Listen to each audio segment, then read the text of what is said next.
Я прошу прощения, давайте еще раз. Смотрите, суть претензий. 2 месяца назад я заселился в двухместный номер лакшери люкс с видом на озеро. А сегодня меня какого-то хрена переселили в этот полузвездочный гадюшник. Башлять по десятке в день за этот канализационный лофт я не собираюсь. Что это за отстой резорт and спа, я прошу прощения. В номерах воняет горелым, по коридору какие-то черти шастают. Про вид из окна я вообще молчу, его нет. Я имею в виду окна. Что это за шлаковый отель? Значит, во-первых, закрой свою дырку под носом. А во-вторых, повторяю, условия здесь для всех одинаковые. И это никакой не отель, а обычный сатанарий. В смысле? Может, санаторий?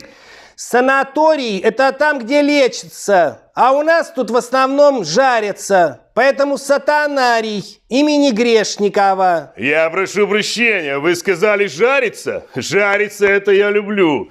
А вы, я прошу прощения, здесь кто? Читай, на табличке все написано. Администратор сатанария Упырева Эльвира Тварионовна. Ух ты, какое чертовски волшебное имя. В жизни такого никогда не слышал. Ну, в жизни не слышал, зато не в жизни услышал.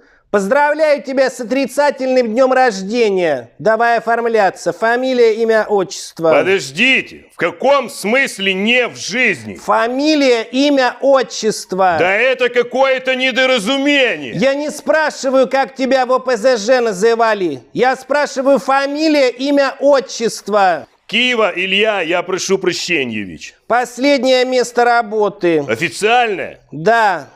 Предатель Родины. Должность. Пепси, ты баран. Не поняла. Ой, кола, баран, ты. Понятно. Титулы, достижения какие-то есть? Конечно. Народный депутат, научный кандидат, ненужный адвокат.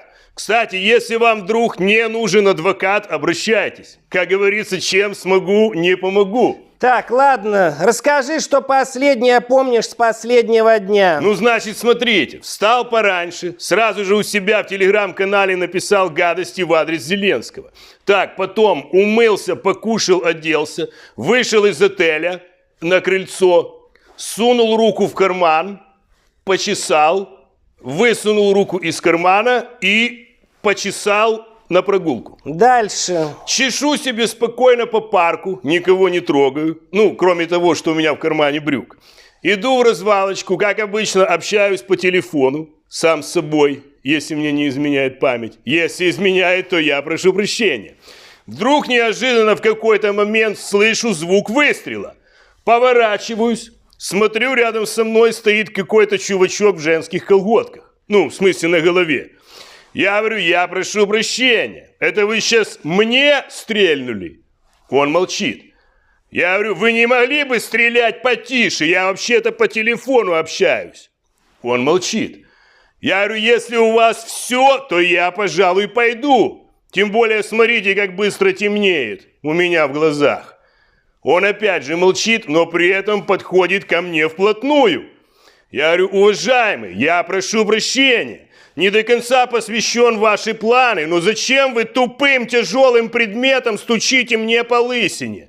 У меня вообще-то там голова. Перестаньте стучать, вам там никто не откроет. Он молчит.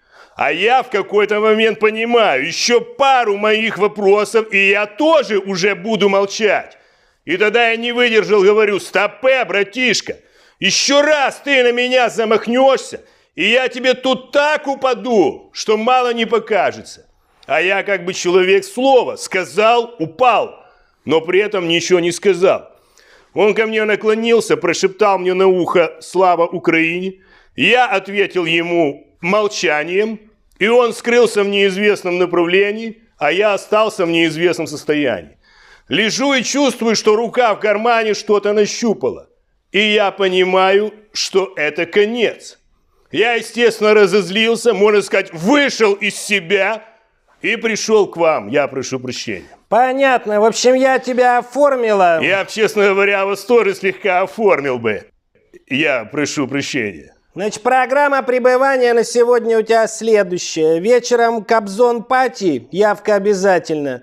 А через полчаса идешь на мастер-класс. Я прошу прощения, что за мастер-класс? Мастер-класс от Пригожина. Мой путь к успеху, взлеты и падения. Все понятно? Чеши давай. Это я с удовольствием. Отсюда чеши. Тогда я прошу прощения, я прошу прощания.